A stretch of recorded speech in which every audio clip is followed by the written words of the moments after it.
Tere! Mina olen Heli Künnapas ja täna räägin rahast. Jaanuar on eesmärkide seadmise kuu. See pidi olema aeg, kus enamus inimesi vähemalt kord aastas siis eesmärke seavad, et need, kes ülejäänud aasta ei tegele sellega, jaanuaris ikka igaüks midagi teeb. Ja mina otsustasin seekord teha midagi väga hirmsat. Mulle väga meeldivad igasugused väljakutsed ja et mul endal ikka üldse lihtne ei oleks, siis ma otsustasin alustada sellist väljakutset, mis maksab umbes 30 000 eurot.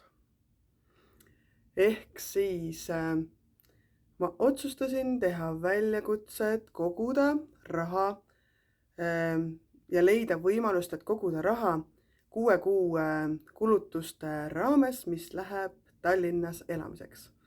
Ehk siis mul on plaan ja soov leida võimalus, et koos 5 lapsega kolida järgmise aasta septembrikuus Tallinnasse ja seal siis hakkama saada ja et oleks enne seda kogutud 6 kuu kulutuste raha pangakontole. See tähendab siis seda, et mis see väljakutse osa on, et igapäevaselt tuleb katta praegused kulutused ja siis veel korjata see summa sinna kontole.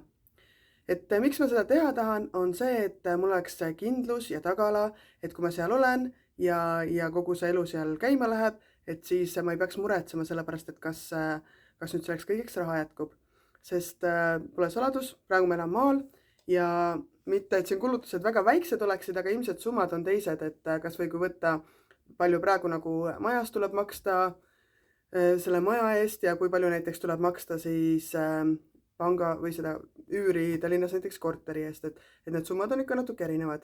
Kuigi elektriarved ilmselt praegu nagu teevad selle tasa ja sealt tuleb siuke vahe. Aga igatahes ma olen nagu välja arvutanud, et palju siis minu ja 5 lapse peale peaks igakuiselt minema kõik üürid, siis toidukulud, riided, transport, huviringide tasud ja ma ei teagi, mis seal kõik veel sees oli, aga ma arvutasin, et umbes 5700 eurot ühes kuus on siis see summa. Nii et ma kindlasti tunneks ennast turvalisemalt, kui ma tean, et mul on see summa seal pangakontol olemas. Et praegu ma tegelen nagu jooksva eluga ja seda summat, umbes 30 000, mul ei ole pangakontol, seda võin nagu kohe öelda. Ja see ongi siuke hästi põnev väljakutse. Ma olen siin nüüd välja andnud ja rahateemadega tegelen päris palju ja välja andnud ka sellise raamatu, et 30 sammu laenuvaba eluni ja selle juurde käivad töövihikud 30 sammu laenuvaba eluni. Need said nagu alguse ka sellest, et ma olen rahateemadega viimased päris palju aastaid tegelenud, paljude inimestega kokku puutunud, rääkinud ja enda meetodeid ja mõtteid edasi arendanud, aidanud teistel leida teed, et kuidas leida lisateenistust, kuidas rahaliselt paremini hakkama saada. Ja sellepärast tunduski nüüd õige aeg, et selline avalik väljakutse endale esitada. See on hirmus, sest igal juhul leidub inimesi, kes tulevad ja ütlevad, et kuidas kõik, mis ma teen, on vale ja esiteks, miks seda avalikult peab tegema. Avalikustamine minu jaoks on esiteks motivatsioon mu enda jaoks. Ma ei saa nagu poolel teel öelda, et tegelikult ei tulnud välja ja siis ma rohkem ei pingutagi. Ma ei ole veel kindel, kui tihti ma püüan nagu nii-öelda aru andma hakata, et kuidas mul läheb ja edusammud. Ma tahaks püüda teha seda kord nädalas, sest see oleks nagu piisav selline tsükkel, et nagu ma peaks kiiresti tegutsema. Ja kui mõelda, mis on mu eesmärk, siis see on ka päris selline hea, et peakski nagu aktiivselt kogu aeg tegutsema. See raha tuleks kokku koguda mul 31. augustiks sel aastal, ehk siis aega on põhimõtteliselt, mis see on siis 7 kuud, et 7 kuuga see raha kokku korjata.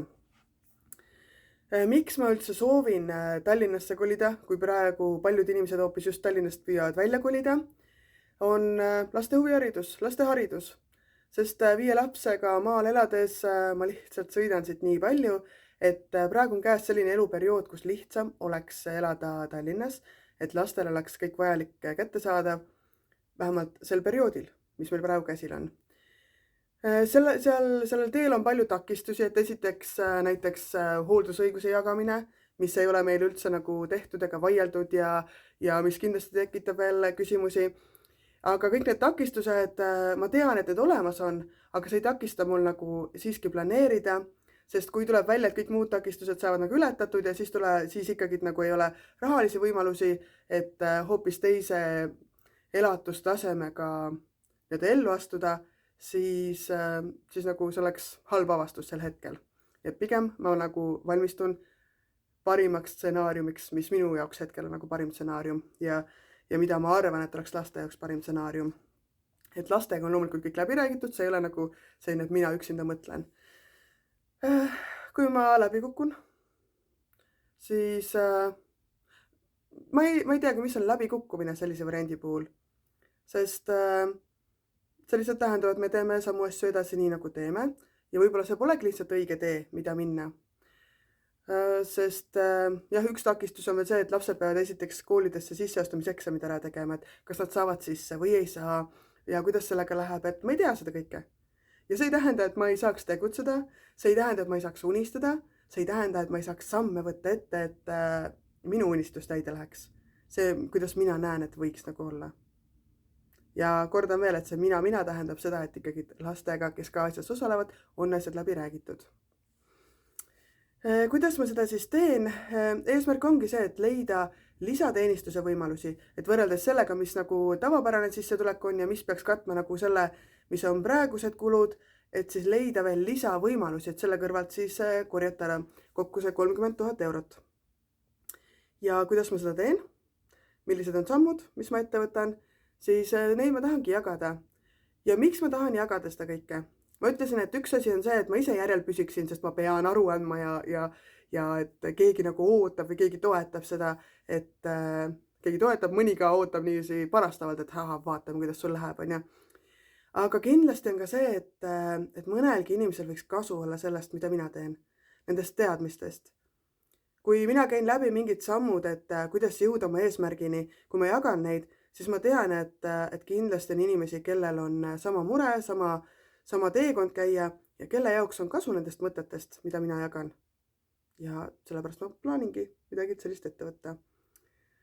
Jah, see on hirmus, sest ma olen valmis ka selleks, et kõik see negatiivne, mis tuleb kaasa sellise avalikustamisega, kindlasti võib ka mulle mingil hetkel mõjuda demotiveerivalt.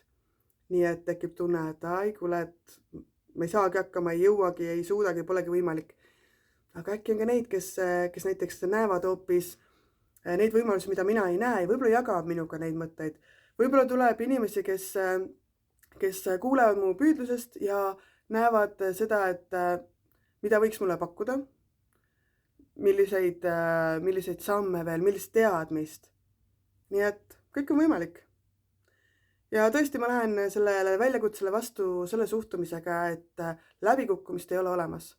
Ma võin istuda ja oodata, et kus tuleks mingi lahendus või mõelda, et ma ei saa hakkama või mõelda, et ma tegelikult saaksin hakkama, aga ma ei julge proovida, on ja. Kui ma arvan, et ma saaks hakkama, aga ma ei julge proovida, siis see on täpselt sama nagu ebaõnnestumine. Vaat see on ebaõnnestumine. Aga kui ma proovin ja ei tule välja, siis see ma saan teada, mis ei toiminud ja tuleb mingi muu tee leida. Kas või sama Tallinnasse kolimine ka, et ega ma ei tea, kas see tuleb välja. Ma avalikustan selle mõtte teadmisega, et äkki mu lapsed käivad ikkagi järgmine aasta ka samades koolides, kus nad käivad. Läheb kõik samamoodi edasi. Ma avalikustan selle teadmisega, et see võib ka mu lastele tuua negatiivset tagasisidet. Sest et kindlasti leidub mõni inimene, kes tahab öelda, et näe, vaata, tahtsid minna sinna, aga näed, ei saanud. Ja mis siis saab? Me elamegi sellises maailmas, et selliseid inimesi leidubki. Mu lapsed elavad sellises maailmas, kus selliseid inimesi leidub.